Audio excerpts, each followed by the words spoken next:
Halo, selamat sore Bu Eka. Perkenalkan saya Siska. Saya akan melanjutkan pembahasan mengenai kasus-kasus kontemporer. Pertama, saya akan membahas mengenai stereotype. Dari definisinya, stereotip ini merupakan kumpulan atau ciri khas umum yang menjadi karakteristik suatu grup.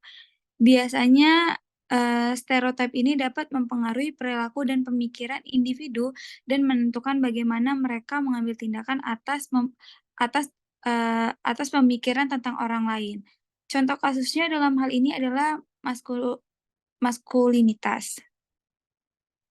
Nah, jadi, maskulinitas ini adalah bagaimana stereotip maskulinitas mempengaruhi persepsi dan respon sosial terhadap pelecehan seksual yang dialami oleh pria. Maskulinitas ini identik dengan, bahwa pria itu harus kuat, harus mendominasi, dan akhirnya menciptakan harapan sosial bahwa pria itu harus mampu melindungi dirinya sendiri. Nah, ketika seorang pria mengalami pelecehan seksual, melaporkan kejadian tersebut seringkali dipandang sebagai tindakan yang bertentangan dengan stereotip yang ada. Jadi, pria ini dianggap tidak mampu melindungi diri mereka sendiri, akhirnya mereka cenderung bungkam karena pengalaman mereka takut mengalami stigma sosial yang terjadi saat ini. Kemudian hal ini juga karena adanya konsep machismo, di mana menggambarkan bentuk ekstrim dari maskulinitas, memperkuat ketidakmampuan untuk melamporkan pelecehan seksual yang dialami oleh para pria. Jadi ini adalah contoh kasus bagaimana stereotip ini sebenarnya dapat mempengaruhi perilaku dan pemikiran individu yang menyebabkan sangat sangat, sangat tidak adil ya buat para pria yang mengalami pelecehan seksual. Jadi untuk mengatasi pengaruh negatif dari stereotip, perlu adanya pemahaman yang benar tentang bagaimana stereotip ini dapat mempengaruhi perilaku. Mengetahui dan mengkritik stereotip serta tidak mudah terpengaruh dengan stereotip dapat membantu individu mengambil keputusan yang lebih objektif dan lebih baik. Kemudian contoh kasus yang kedua adalah etnosentrisme. Nah, etnosentrisme sendiri adalah sikap atau pandangan yang berpangkal pada masyarakat dan kebudayaan sendiri, biasanya disertai dengan sikap yang meremehkan masyarakat lain atau kebudayaan lain. Jadi, kami mengambil contoh, dalam kasus diskriminasi, pada tahun 2017 di Bekasi. Jadi di mana ada massa yang menolak pembangunan gereja Santa Carla dan, massa bersiku bahwa, menuntut pembangunan gereja itu harusnya dihentikan dan dapat dipahami sebagai manifestasi dari etnosentrisme, di mana kelompok masyarakat menolak keberadaan agama atau budaya yang dianggap asing atau inferior. Nah, dalam konteks penolakan pembangunan tempat ibadah di Bekasi, tentu beberapa kelompok masyarakat merasa bahwa agama atau budaya yang mereka ingin membangun tempat ibadah di wilayah mereka ini menjadi ancaman terhadap identitas dan nilai-nilai yang mereka pegang dan mereka pandang. Nah, jadinya etnosentrisme ini dapat dilihat dari reaksi emosional dan kadang-kadang juga berbentuk agresif terhadap upaya-upaya dari kebudayaan lain atau dari ras lain ataupun dari agama lain. Nah, contoh penolakan terhadap pembangunan tempat ibadah juga dapat kita lihat sebagai manifestasi ketegangan antar kelompok dan konflik keagamaan yang disebabkan asal mulanya dari etnosentrisme. Selanjutnya yang ketiga, kita akan membahas mengenai xenofobia. Nah, dari pengertiannya, xenofobia ini muncul dari ketidakpahaman atau ketidakpercayaan serta bahkan manifestasi dari ketakutan terhadap individu atau kelompok. Ini seringkali karena adanya perasaan superioritas terhadap kelompok-kelompok in-group atau yang dianggap sebagai sesama atau serupa dengan kelompok itu sendiri. Contoh yang kami ambil adalah kasus pandemi COVID-19. Jadi, xenofobia ini muncul sebagai respon terhadap penyebaran virus di wilayah-wilayah tertentu, terutama Asia, yang seringkali diidentifikasi sebagai asal-usul penyakit. Nah, jadi orang-orang Asia ini seringkali disalahkan, ditolak bahkan sampai mereka diserang ya secara verbal atau fisik oleh individu atau kelompok lain. Jadi dalam COVID-19 ini mencerminkan peningkatan ketakutan dan perasaan ketidakpastian di antara masyarakat-masyarakat Asia.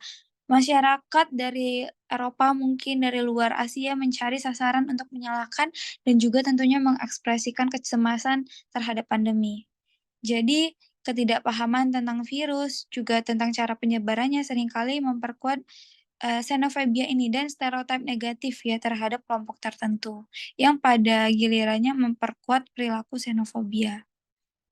Selain itu juga tentunya xenofobia COVID-19 ini erat juga ya sama kasus-kasus atau isu-isu politik dan sosial.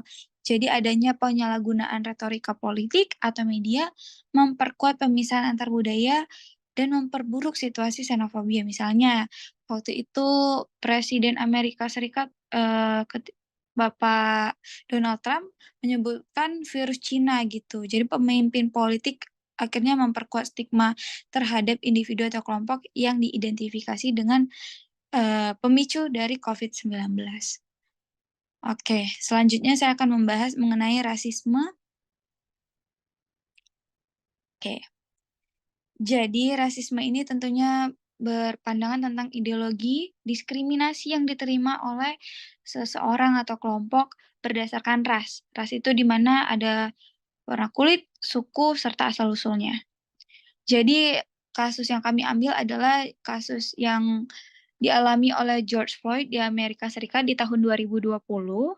Pada 25 Mei, ada insiden tragis yang mengejutkan di Minneapolis, Amerika Serikat, dan George Floyd sebagai korban ditahan oleh polisi setempat, Derek Chauvin. Jadi proses penangkapan ini sebenarnya viral gitu di media sosial karena polisi ini menekan leher Floyd dan lututnya sampai lebih dari 9 menit. Akhirnya si Floyd ini mohon untuk berulang kali dilepaskan dan merasa sangat kesulitan bernafas. Pada akhirnya karena uh, insiden tersebut George Floyd meninggal dunia akibat cedera leher yang disebabkan oleh tekanan tersebut. Nah, hal ini menjadi momentum penting ya dan menjadi momen di mana BLM atau gerakan Black Lives Matter itu digembar-gemborkan kembali. Jadi banyak demonstrasi besar-besaran terjadi di berbagai dunia termasuk Amerika Serikat, menuntut juga keadilan bagi George dan juga terlibat dalam gerakan Black Lives Matter ini. Jadi dari kasus yang dialami oleh George Floyd, sebenarnya membuka luka-luka lama, membuka sejarah Amerika Serikat yang dulu terkait diskriminasi yang memang sudah dialami oleh orang-orang berkulit hitam. Diskriminasi ini bukan cuma tentang rasial, tapi sistemik yang masih ada hingga saat ini. Jadi reaksi atas kasus George Floyd, orang-orang di seluruh dunia berbondong-bondong mengadakan protes, mengecam tindakan rasisme serta kekerasan polisi, dan menjadi panggung bagi diskusi tentang ketidakadilan sosial di berbagai negara, termasuk Indonesia, serta memperkuat juga tuntutan perubahan sistematik dari perlindungan hak asasi manusia. Kasus ini menjadi momentum penting perjuangan melawan diskriminasi rasial dan juga kekerasan.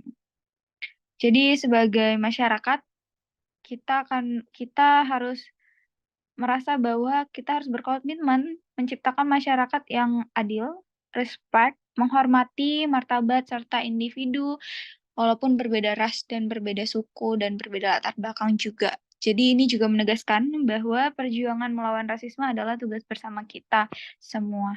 Demikian kasus-kasus kontemporer, komunikasi kontemporer yang telah saya jelaskan. Terima kasih buat perhatiannya, Ibu. Selamat sore.